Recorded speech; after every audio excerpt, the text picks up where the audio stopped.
আগামী ৩০ বছরের মধ্যে কক্সবাজারের মহেশখালী ও মাতারবাড়ি এলাকা সিঙ্গাপুর বা চীনের সাংহাইয়ের মতো হতে পারে।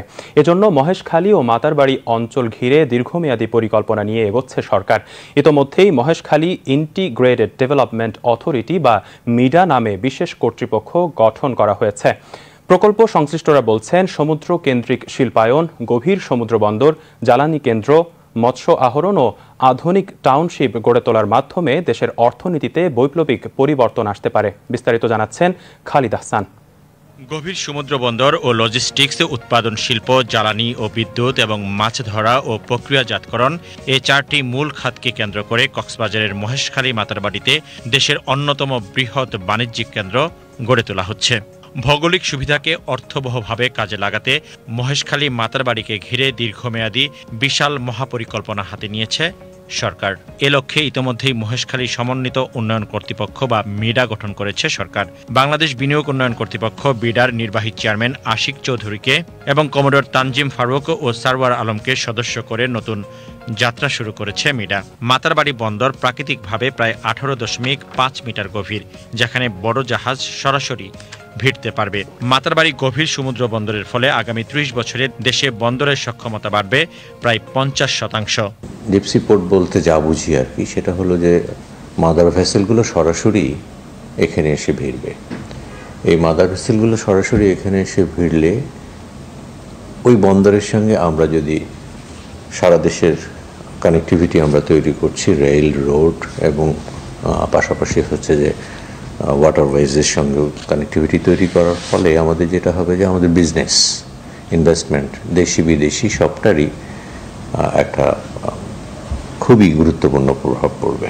আমরা একটা স্টাডি করেছিলাম, সেই স্টাডির ভিত্তিতে আমরা যেটা দেখতে পাই সেটা দেখি যে আমরা আগামী 20-30 বছরে বাংলাদেশের জিডিপিতে $150 বিলিয়ন যুক্ত হবে শুধু ওই অঞ্চলের উন্নয়নের কারণে, which is about 6.6%। আমাদের ওই সময়ের যে জিডিপি হবে তার 6.6%। বুঝতে পারেন যে এই একটি বড় মেগা ইনিশিয়েটিভ থেকে আমাদের জিডিপির কন্ট্রিবিউশনটা। জাপান আন্তর্জাতিক সহযোগিতা সংস্থা জাইকার এক সমীক্ষায় দেখা যায় আগামী 20 থেকে 30 বছরে এই অঞ্চলে $60 থেকে $65 বিলিয়ন বিনিয়োগ আসতে পারে। এর মধ্যে প্রায় $48 বিলিয়ন আসবে বেসরকারি খাত থেকে, যার 10% হবে প্রত্যক্ষ বিদেশি বিনিয়োগ।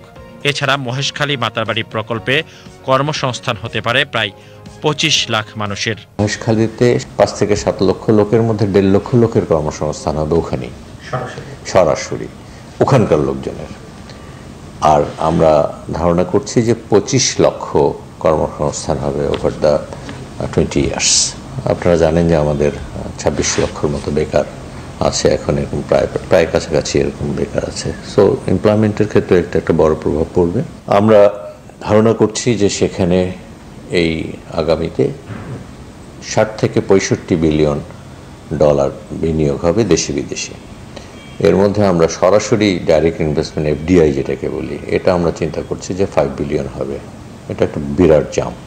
আর আমাদের এই ডিপসি পোর্টের কারণে আমাদের রপ্তানি, আমদানি সকল ক্ষেত্রেই আমাদের টাইম সেভিংস হবে, কারণ সরাসরি পণ্য খালাস হবে। রপ্তানির ক্ষেত্রে আমরা সরাসরি বড় বড় পোর্টগুলো, এখন আমরা কলম্বো বা অন্যান্য পোর্টগুলো ইউজ করি, লাইটারেজের ব্যবহার কমে যাবে, কিন্তু আমাদের সরাসরি যাওয়ার কারণে লিড টাইমটা আমরা বেশি পাবো এবং আমাদের হ্যান্ডলিং কস্ট, অন্যান্য কস্ট কমে আসবে। এর ফলে আমাদের লজিস্টিক কস্টের সেভিং হবে $4 বিলিয়ন।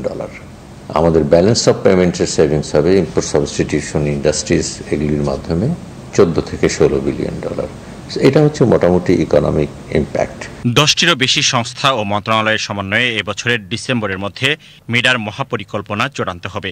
এই দীর্ঘমেয়াদী পরিকল্পনা বাস্তবে রূপ নিলে দেশের অর্থনৈতিক সক্ষমতা নতুন উচ্চতায় পৌঁছাবে বলে মনে করছেন সংশ্লিষ্টরা।